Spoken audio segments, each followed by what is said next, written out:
Welcome to the Organic Rose. I'm Chef Steve Rose. Join me on this incredible journey into our very green lifestyle.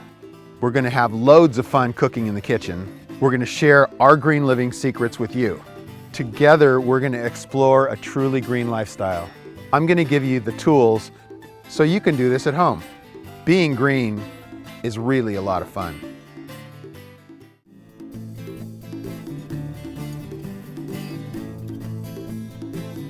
We're going to Kevin Maloney's Fallon Hills Ranch out in, I think it's Inverness or Tomales.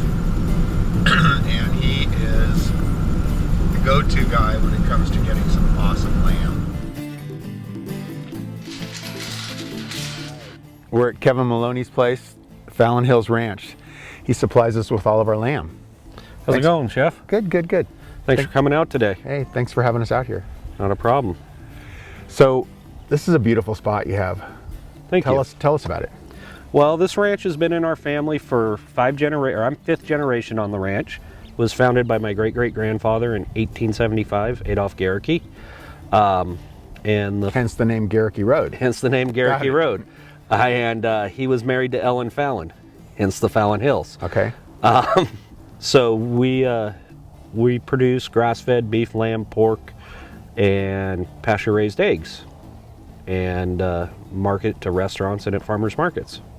I love we use their lamb at our restaurant, loin chops, lamb shanks, the 4 shanks, and lamb legs. We use the lamb neck for stew, which makes an awesome stew.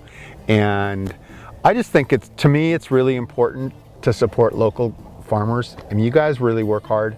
We work hard in our industry as well, and I think we can all work together. Grass-fed is huge, and to me it's so much better than the factory feedlots. Tell me a little bit of the difference between farming styles or ranching styles. Okay. We are strictly grass-fed and pasture-based. So as you can see, well, right now we're standing out with ewes, but you know, the ewes aren't cooped up on dirt eating grains. They're out on the green grass, and our lambs are much the same way. So they're always out in a field and always eating grass. We'll supplement with hay in times of the year when we don't have enough green grass. We don't irrigate here, so we're at the will of Mother Nature when it comes to green grass. Which now we're in a drought situation, and it's becoming an issue with everybody. I mean, especially the farmers. And what are you paying for alfalfa now? Alfalfa's running in the neighborhood of about $20 a bale. Wow. Yeah, that's crazy. Yeah. So and people come to my restaurant and they say, well, why do you charge so much for a plate of loin chops? And it's because I'm paying what you're charging, but you're charging what you have to charge because you're paying $20 a bale during a drought year. Yeah. We try not to charge any more than we have to. There's just a lot of costs that go into it in our model. Our land usage is a lot less.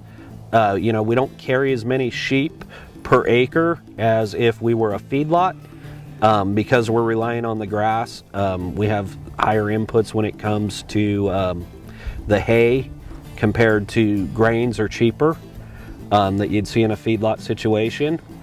And then also because of our size, we don't get the economy of scales when it comes to harvest cost and cut and wrap cost. Right. We're smaller producers. That's all custom work for us. We don't have our own facilities, which a lot of times the bigger feedlots are either part of the harvest facility or a different relationship than when we have, where, you know, we're dealing with outside companies. So that's where Golden Gate Meats comes into play as far as processing your product. Yes. And then they're the middle person, and they get that product to us that we turn around and prepare it and sell it to the public, to our clientele. But tell me the difference between, I love your lamb. It's awesome. It's got just the right amount of marbling to it, and the flavor profiles are exactly what I want. What's the difference between that and feedlot as far as flavor profiles? Well, the biggest difference is the amount of fat on the animal. Our animals aren't over finished, and in a feedlot, that's very easy to do. Sheep are very efficient animals. They do extremely well on a grass-only situation when it comes to being able to marble. And so that's why we raise the lambs like we do. We also raise our lambs a little smaller than you'd see typically coming out of the feedlot, We shoot for more of a 50-55 pound carcass because that's where I feel they eat really right. A lot of the animals out of the feedlot, you're going to be looking at a 65 to 70 pound carcass.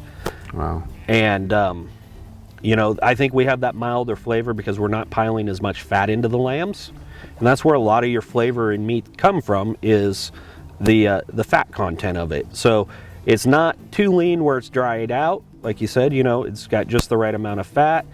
The terroir plays into effect. You know, the coastal environment. We're about 4 miles right now from the Pacific Ocean. So we normally would have some fog right now.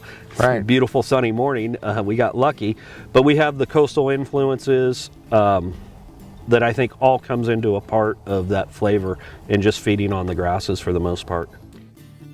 So we're kind of wrapping up our day at Fallon Hills. Thank you so much, Kevin, for allowing us to come out here and bring the crew out here and film everything and talk to you and pick your brain on sheep farming.